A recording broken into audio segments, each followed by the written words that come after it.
오늘 오후 말씀은 하나님을 경험한 기억이라는 제목으로 하나님 말씀 살펴보고자 합니다. 제법 오랜 시간 동안 학생들과 청년들 그리고 장년들을 대상으로 사역한 경험을 토대로 어느 정도 제 나름대로의 통계가 세워진 것이 몇 개 있지 않겠습니까? 그 중에 성도들이 저에게 가장 많이 던졌던 질문, 여러분 혹시 아시겠습니까? 짐작이 가시나요? 아마 아실 겁니다. 목사님, 하나님의 뜻이 무엇입니까? 라는 질문입니다. 그 질문을 하는 사람들은요, 거의 누구를 막론하고 자신이 처해 있는 상황이 좀 어렵고 힘든 상황에 처해 있을 때 저에게 이렇게 물어보곤 합니다. 조금 얄궂지만 우리 교인들은 자기가 예상한 대로 일이 잘 풀리고 자기의 뜻대로 일이 잘 되고 있을 때에는 하나님의 뜻이 무엇입니까? 이렇게 묻지 않습니다. 어려울 때, 힘들 때, 고난 중에 있을 때 마치 지금까지 하나님의 뜻에 막 순종해 왔다는 듯이 하나님의 뜻만 알면 즉시 순종하겠다는 듯이 하나님의 뜻이 무엇이냐고 저에게 물어보시는 겁니다. 사실은 자기가 이걸 바라니까 이렇게 해주시라고 하나님 앞에 떼쓸 작정이면서 말이죠. 그런 질문을 받으면 가장 먼저 제가 이렇게 대답합니다. 내가 지금 하나님께서 인도하시는 그 길에 서 있는지 확인하세요. 이렇게 질문합니다. 그냥 속 시원하게 얘기를 해주시지 막 이렇게 하시는 분도 계십니다만은 가장 먼저 하나님의 뜻이 무엇인지를 알려면은 내가 지금 하나님께서 지금까지 인도해 오셨던 그 길 위에 내가 서 있는가 이걸 확인해야 됩니다. 그것만 확인하면 하나님의 뜻을 어렵지 않게 알 수 있습니다. 적어도 하나님의 뜻을 다 아는 것, 전부 다 완전히 아는 것은 불가능하다 할지라도 지금 내가 뭘 해야 되는 시점인가는 알 수 있습니다. 하나님이 지금 나를 인도하는 중에 지금 나의 어려운 상황을 맞이했다면 상황과 관계없이 하나님의 인도하심을 지금 그냥 그대로 따라가면 됩니다. 여러분, 예수님 뜻대로 하나님의 말씀 따라 사는 삶은요, 고난이 있다라고 말씀하셨어요. 그 고난 앞에서 내가 잘못 온 건 아닌가? 이렇게 생각하는 것은 자연스럽지만 난 지금까지 하나님께서 인도해 오신 길로 여기까지 왔어 하면은요, 고민을 털어버리시고 지금 내가 해야 될 일을 하면서 가는 겁니다. 그냥 가는 거예요. 하나님이 인도하시는 길에서 벗어나 있는 게 문제입니다. 하지만 사실 그것도 어렵지 않게 해결할 수 있습니다. 하나님이 인도해 오셨던 길이 어떤 길인지만 기억해내면 그 길로 돌아가는 길을 확인하는 건 어렵지 않잖아요. 그런데 이제 진짜 문제는 그 개념조차 없을 때입니다. 하나님이 나를 지금까지 인도해 오셨는가? 내가 해야 될 일이 무엇인가? 돌아가되 어디로 돌아가야 되는가? 회개하고 나서 내가 뭘 해야 되는가? 이걸 도무지 모르는 깜깜한 상태에 놓여 있다. 이러면은 이제 하나님의 뜻을 아는 게 정말 힘든 일이 되어버립니다. 우리는 하나님께서 내가 가는 길을, 하나님께서 내가 어떤 길로 가기를 원하시는지, 그리고 하나님께서 지금 나를 인도해 오셨는지, 이걸 어떻게 알 수 있을까요? 여러분, 그 답을 가르쳐주는 가장 간단한 샘플이 아브라함에게 있습니다. 창세기 12장에 보면 나오거든요. 아브라함은 맨 처음 하나님께서 아브라함에게 나타나셔서 너의 고향과 친척과 아버지의 집을 떠나서 하나님께서 아브라함 너에게 보여줄 땅으로 가라 이렇게 말씀하셨을 때 아브라함은 그렇게 분명하게 계시된 하나님의 음성을 따라 순종해서 떠났습니다. 그래서 그의 고향 하란을 떠나서 가나안 땅으로 이렇게 내려가지 않습니까? 근데 창세기 12장 10절을 보면요, 아브라함이 가나안 땅에 도착했는데 자기가 전혀 예상하지 못한 상황이 가나안 땅에서 기다리고 있었어요. 그 땅에 상당히 심한 흉년 중이었던 겁니다. 여러분, 그 땅에 기근이 들었다라고 얘기를 하는데 아브라함의 반응이 그렇습니다. 아브라함은 가나안 땅에 머물지 않고 가나안 땅으로 가라고 하셨는데 가나안 땅에 도착했는데 그 땅에 기근이 드니까 이집트까지 내려간 겁니다. 이게 문제입니다. 하나님의 뜻을 따라서 가나안까지 온 것은 하나님이 보여주시는 그 땅으로 하나님의 뜻을 따라서 온 거잖아요. 근데 이집트 땅으로 내려간 것은 하나님의 음성을 듣고 내려간 것이 아니었거든요. 상황을 보고 상황을 따라 내려간 것입니다. 이게 바로 하나님이 인도하시는 길에서 벗어나는 과정이에요. 시작을 하나님의 인도하심에 순종해서 나아갔으면 나중에 상황을 따라 자기 길을 스스로 결정하면 안 됩니다. 여러분, 그 시점이 하나님의 길에서 어긋나거나 벗어나는 과정인 거예요. 아브라함은 이집트에서 굉장히 곤란한 일을 당합니다. 사라를 자기 부인이잖아요. 누이라고 속입니다. 그리고 마치 있을 법한 일인 것처럼 자기 부인을 파라오의 부인으로 줘요. 그래가지고 사라와 파라오가 잠자리를 같이 하는 상황이 벌어집니다. 물론 직접적인 일은 벌어지지 않은 것 같습니다. 하나님이 막으셨거든요.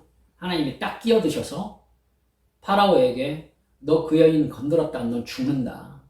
이렇게 하나님이 끼어들어서 말씀하세요. 그래서 파라오가 사라가 사실은 아브라함의 누이가 아니라 부인이었다는 사실을 알게 됩니다. 그리고는 파라오가 아브라함을 불러요. 왜 네 부인을 누이라고 해서 내가 다른 남자의 아내를 취하게 만들었느냐 하면서 막 뭐라고 합니다.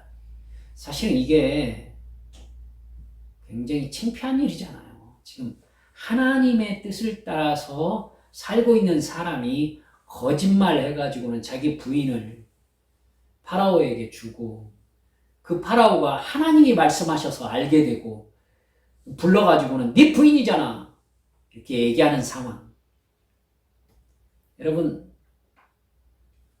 파라오가 거기에서 아브라함에게 상당히 많은 재물을 주거든요.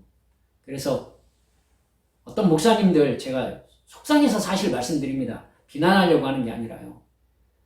그렇게 내려갔다가 올라온 아브라함에게 하나님이 복을 주셔서 부자가 되어서 올라왔다고 설교를 하시더라고요.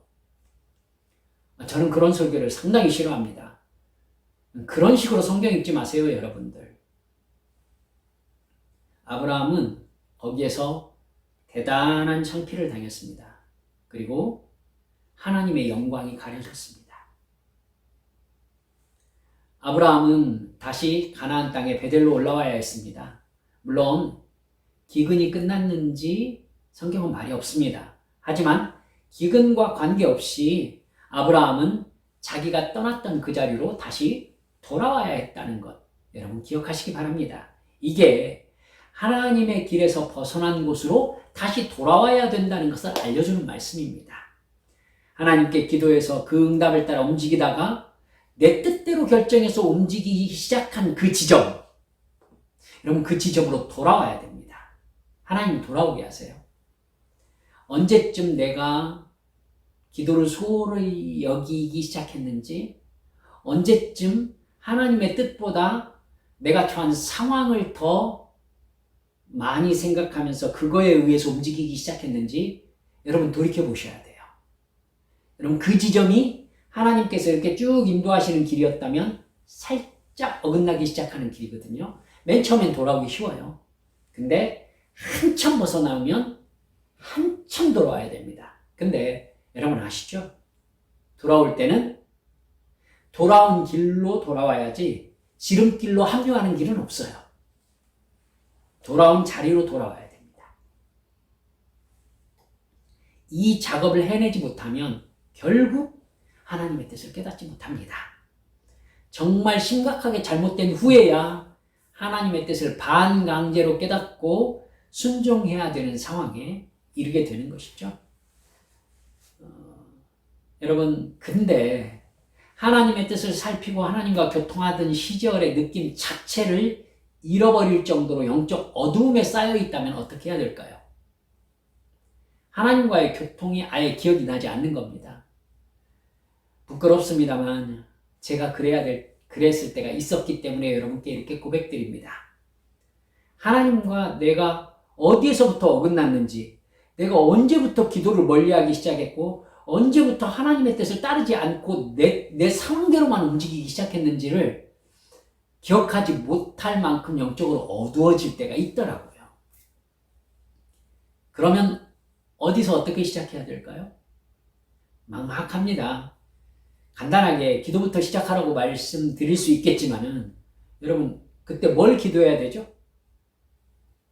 그때 어떻게 우리 인생의 길을 하나님께로 돌이킬 수 있을까? 여러분 그 대답이 오늘 성경 본문에 있다는 것을 여러분께 말씀드리고 싶습니다. 이스라엘 백성들은 하나님의 놀라우신 능력으로 요단강을 건넜습니다. 제사장들이 언약궤를 메고 요단강가에 들어서자 넘실대며 흘러가던 요단강이 딱 끊어서 마른 땅에 확 드러났습니다. 마치 위쪽에 댐을 막은 것처럼 위쪽은 물이 쌓이고 아래쪽은 강바닥이 말랐습니다. 200만 명이나 되는 이스라엘 백성들은 마른 땅으로 일제히 강을 건너갔습니다. 엄청나고 놀라운 하나님의 능력이었죠. 홍해를 건너던 때와는 달리 요단강을 건넌 여호수아에게 하나님께서 한 가지 분부를 내리시고 있습니다. 요단강 한가운데 제사장이 언약궤를 메고 서 있던 그 장소에서 돌 12개를 취하여 기념비를 쌓고 요단강을 하나님께서 건너가게 하신 것을 기념하는 상징으로 삼아라. 이렇게 말씀하신 겁니다. 4장 1절에서 3절을 보면 이렇게 말씀하시죠.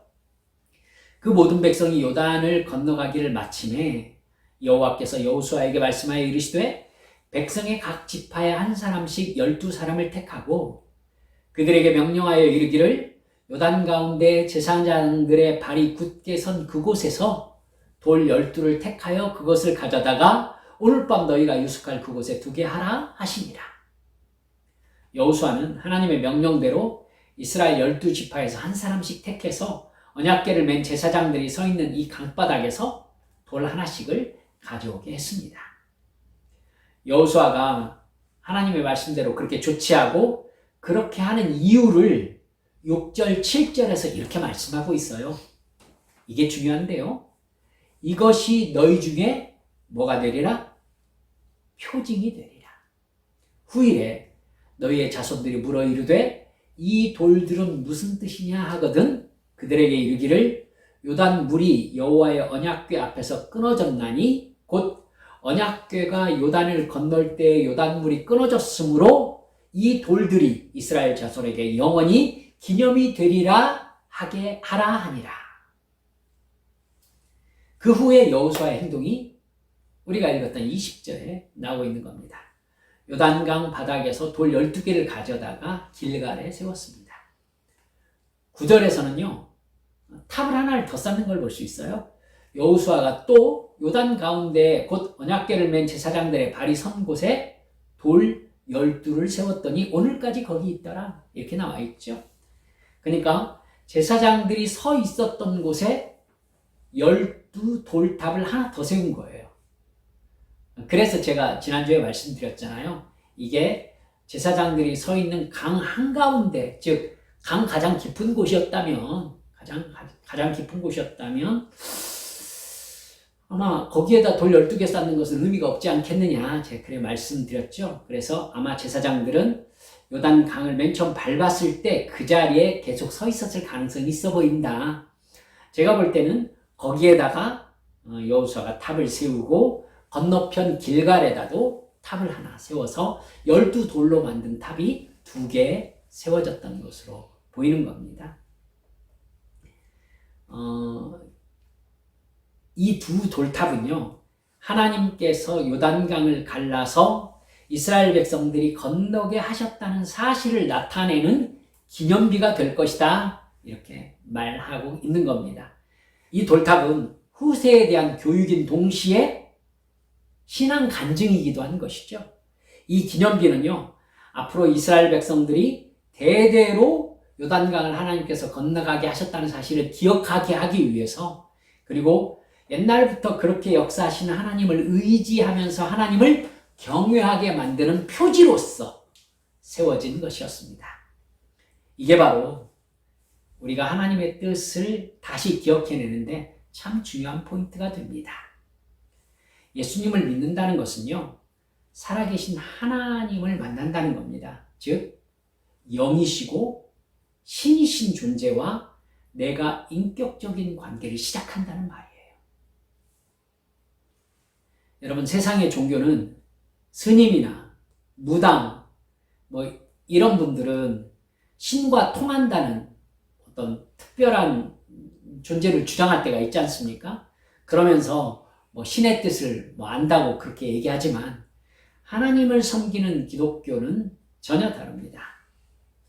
모든 예수 믿는 사람들은요, 살아계신 하나님과 개인적으로 1대1의 인격적 관계를 맺습니다. 그래서 예수님을 믿게 된 사람들은 분명히 그의 인생에서 하나님만이 하실 수 있는 일을 경험합니다. 경험하게 되어 있어요. 하나님이라는 신과 접촉했던 경험을 가질 수밖에 없어요. 그 경험은 하나님이 살아계신 신이시라는 것을 내 인생에 가르쳐주는 아주 독특한 경험입니다.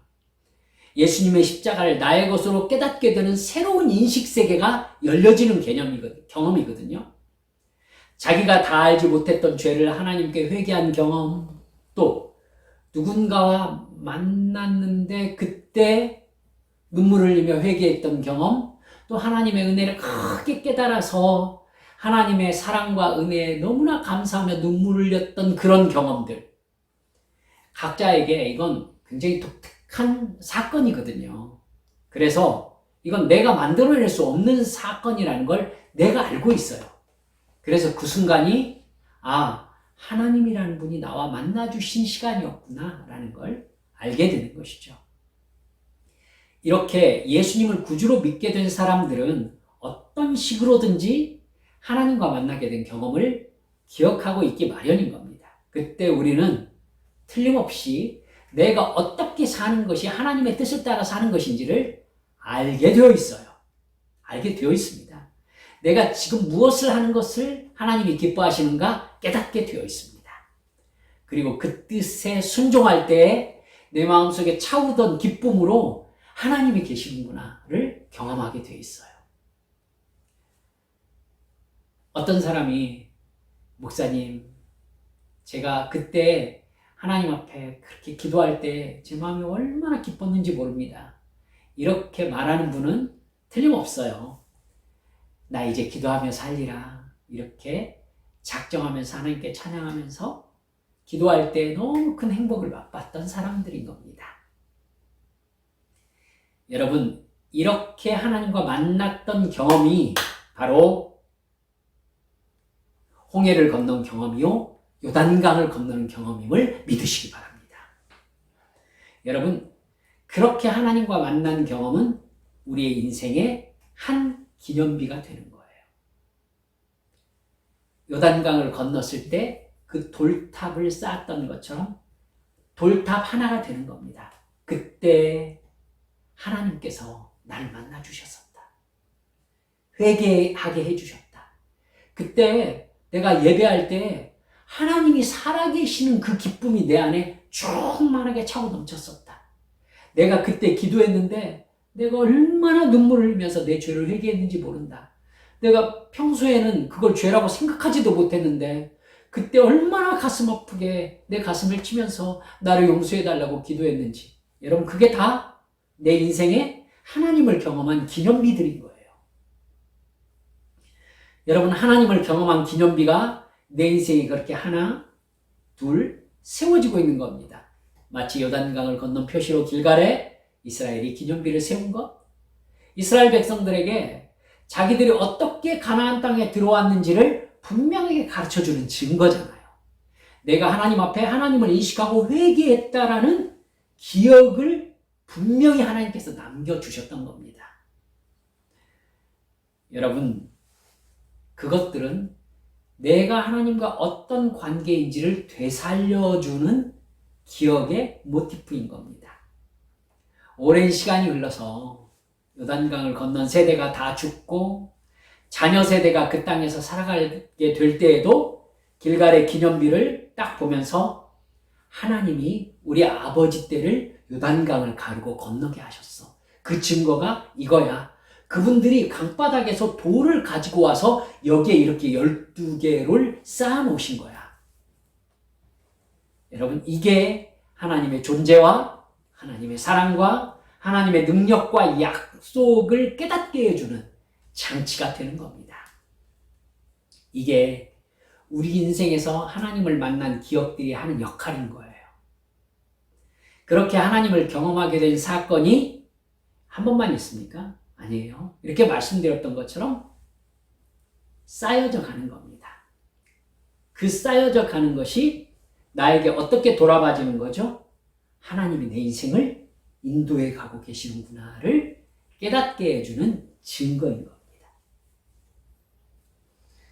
그렇게 하나님의 존재와 능력과 사랑을 경험하게 되는 일들은 우리가 기도하면서 진지하게 신앙생활하게 되면요, 누군가와 만났을 때 그 사람과 뜻밖의 이야기를 하다 보니 와, 이 사람과 이렇게 만나게 하시려고 하나님께서 나를 이렇게 준비하시고 이 사람도 이렇게 준비하신 다음에 만나게 하셨구나. 여러분 그 경험 없으신가요? 있으실 거예요. 하나님이 나를 준비하신 다음에 어느 시점에 어떻게 해서 만나게 됐는데 알고 보니까 그 사람이 또 이 만남을 위해서 하나님이 이렇게 준비해 오셨구나 해서 서로 이야기하다 보니까 하나님이 하면서 둘 사이에 하나님을 만난 기념비가 하나 세워지는 것이죠. 여러분, 기도를 통해서 하나님을 만나서 하나님을 경험하는 사람들이 있는가 하면 어떤 사람은 말씀드렸듯이 사업과 직장 속에서 일들을 통해서 하나님의 역사심을 깨닫는 사람들도 있습니다. 각자의 상황 속에서 하나님을 경험한 이 경험들을 종합해 보면요, 내가 어떤 인생을 살기를 원하시는지 하나님의 일관된 뜻이 보이는 그러한 라인이 보이게 됩니다. 제 말 이해하시겠죠? 그 직선을 쭉 이어보면 여러분, 내가 지금 그 라인 위에 서 있는지를 확인할 수 있게 되는 것이죠. 내가 그 라인 위에 서 있다면 지금 나는 하나님의 뜻 안에 서 있는 겁니다. 아멘. 하나님의 뜻에 그렇게 순종하고 있는 중이라면 환경의 변화에 신경 쓸 것이 그렇게 크게 없습니다. 요단강을 건너고 난 후에 이스라엘은요, 출애굽 2세대들이죠. 여리고를 두려워하지 않습니다.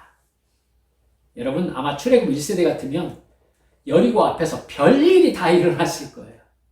그런데 요단강을 그렇게 딱 건넌 출애굽 2세대들은 여리고를 하루에 한 바퀴씩 돌아라. 아무 말 없이 돕니다. 아무 말 없이 돌아요. 경험이 쌓인 거죠? 네. 요단강을 건널 때처럼 하나님이 시키시는 대로만 하면 된다는 확신이 생긴 겁니다. 증거가 생기니까 지금 그 다음의 행동은 확신이 더 넘치는 거죠. 그러니까 더 확실히 순종하게 되는 거 아닙니까? 환경은 변하지만 하나님이 역사하시는 방법은 변하지 않는다는 통계가 생긴 겁니다. 그러니까 나에게 역사하시는 대로 내가 순종하기만 하면 문제의 유형이 바뀌어도 풀 수가 있는 거죠.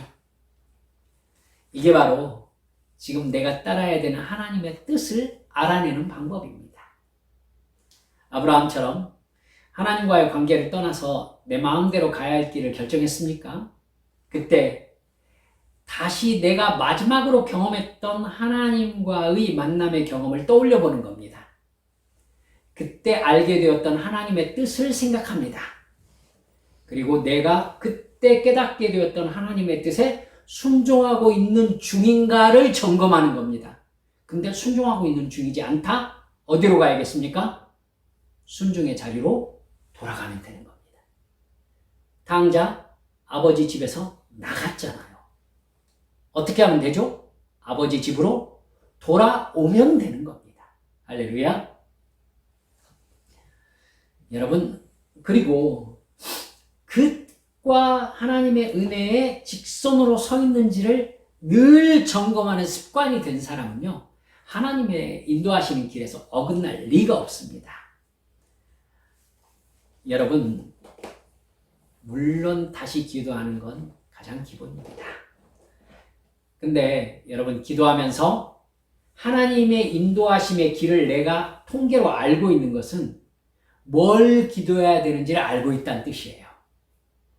그리고 하나님께 기도한 후에 내가 뭘 해야 되는지도 알고 있다는 뜻이죠. 이렇게 영적인 삶을 알면서 가는 길은요, 여러분 두렵지 않아요. 환경의 변화에 크게 민감하게 움직이지 않아도 되는 것입니다. 여러분, 그냥 막연하게 기도 자리에 앉아있으면 막막할 때 있잖아요.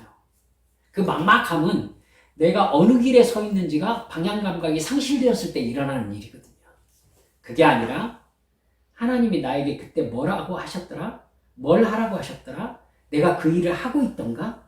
지금 그때 하나님과 만났던 그때의 분위기와 똑같이 내가 유지하고 있는 중인가?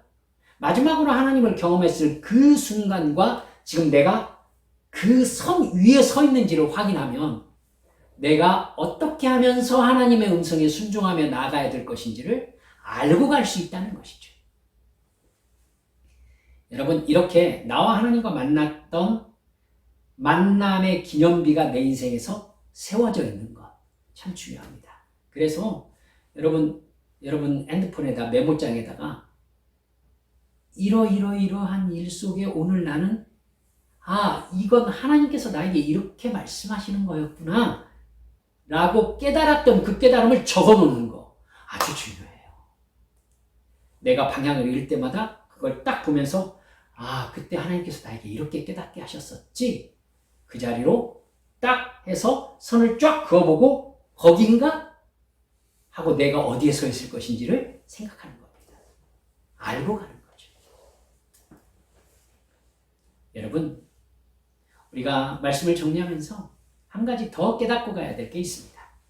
이스라엘 12지파 대표들이 가져온 돌들은요, 요단물이 끊어진 곳, 하나님의 기적이 일어난 곳, 하나님을 경험한 곳, 언약궤를 맨 제사장들의 발이 굳게 선 곳에서 취하여 온 것들입니다. 여러분, 요단강 바닥은요, 이 세상에서 가장 낮은 강바닥입니다. 왜 그런지 여러분 아시겠죠? 갈릴리가 지중해보다 200m 낮습니다. 그리고 갈릴리에서 요단강으로 흘러내려가가지고 이제 사해로 들어가는데 사해는 440m가 낮습니다.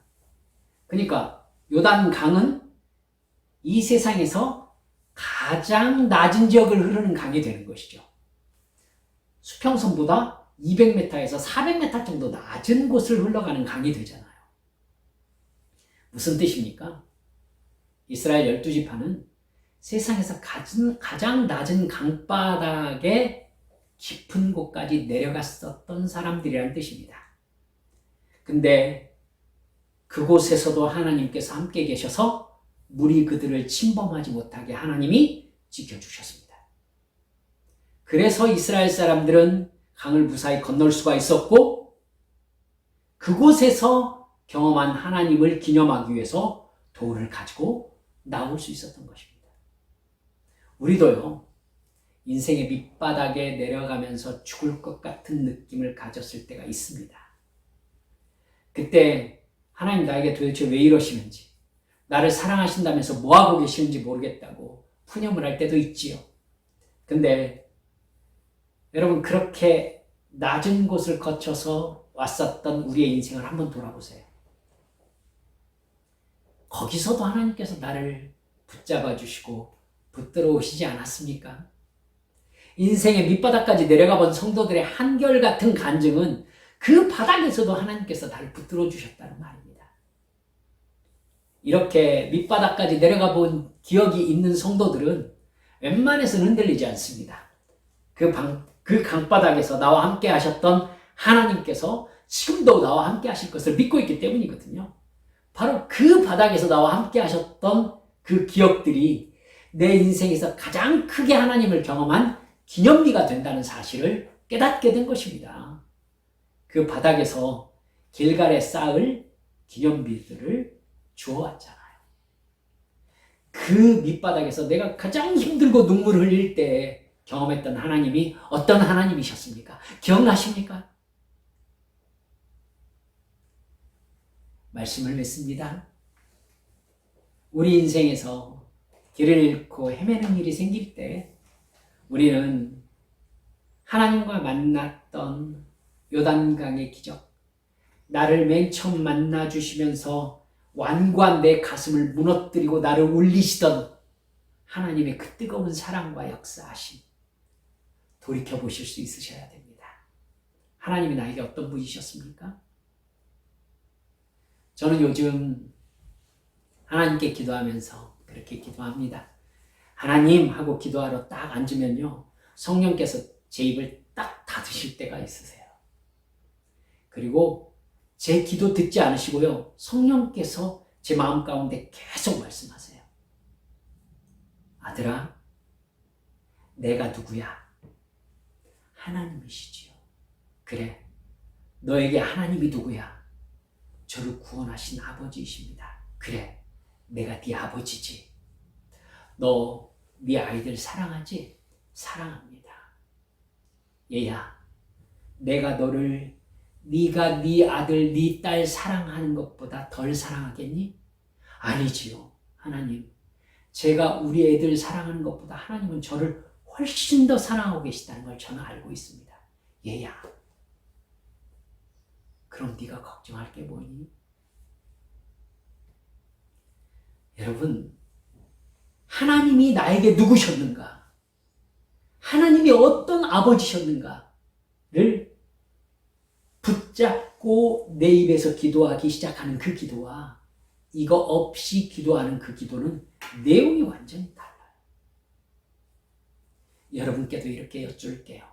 여러분, 하나님 아버지가 누구세요? 여러분에게 어떤 분이세요? 여러분에게 어떤 분이셨어요? 그때 하나님이 어떤 분으로 여러분께 찾아와 주셨어요? 잊으셔서는 안 됩니다. 잊으셔서는 안 됩니다. 그 하나님께서 사랑 우리 한빛 성도들에게, 얘야, 내가 네 아버지다. 두려워하지 말아라. 난 너를 지켜낼 거야. 너를 천국으로 인도할 거다. 너는 아무것도 두려워할 필요가 없다. 내가 인도하는 대로만 따라오너라. 그러면 사망의 음침한 골짜기처럼 보여도 내가 너를 지켜낸다는 것을 너는 또 한 번 경험하게 될 것이다. 할렐루야. 사랑하는 여러분들, 어둡고 낮은 곳이 오히려 빛이신 우리 하나님의 능력을 경험하는 절호의 찬스가 된다는 것을 절대로 잊지 마시고, 언제나 주님만 믿고 의지하면서 그저 어린아이처럼 하나님께서 하라시는 대로 순종하며 이 길 걸어가는 우리 믿음의 식구들 모두 되어주시기를 주 예수님의 이름으로 축원합니다. 함께 기도합시다. 여러분께 이렇게 여쭐게요. 여러분에게는 길갈의 기념탑이 있습니까? 나의 가장 어두운 시절에 나를 만나주셨던 하나님을 기념하는 그 기념비를 여러분의 약속의 장소에 세워놓으셨습니까? 그걸 생각할 때마다, 그래, 하나님이 나에게 그때 이런 분이셨지, 기억 되살리실 수 있습니까? 여러분, 그 하나님이 우리와 함께 계시고 우리의 길을 인도하고 계신다는 것을 절대로 잊지 마세요. 우리를 그렇게 사랑하신다는 것을 절대로 잊지 마세요. 주여, 어떤 어려움이 있어도 나를 만나주셨던 그 하나님과의 만남의 연속점 속에서 내가 이 길 포기하지 않고 그 나라에 이르기까지 고난당하며 이 길 끝까지 견디며 완수하겠습니다. 할렐루야.